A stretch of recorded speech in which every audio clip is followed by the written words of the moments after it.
Matapos ang matagumpay na basketball competition, sunod naman dapat abangan ang maaksyong tapatan sa beach volleyball ng NCAA Season 99. Saksi si Jonathan Nandal.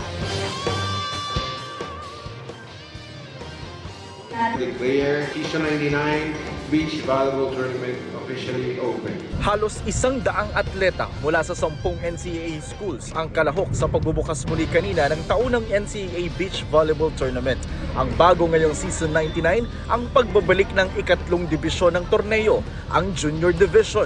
Nakaramihay mga atletang senior high ng NCAA schools. Exciting kasi first time lang din po namin makapaglaro ng beach volley. Thank you po kasi nabigyan po kami ng opportunity na makapaglaro po dito. Maraming salamat po.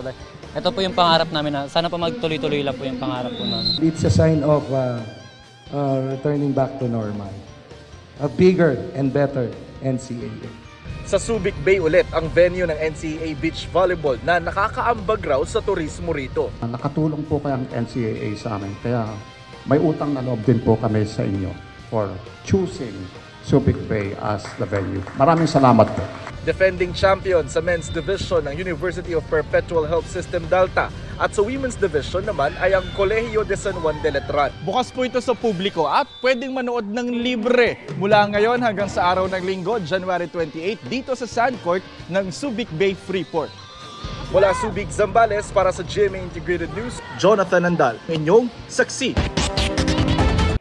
Mga kapuso, sama-sama tayong maging saksi. Mag-subscribe sa GMA Integrated News sa YouTube at para sa mga kapuso abroad, samahan niyo kami sa GMA Pinoy TV at sa www.gmanews.tv.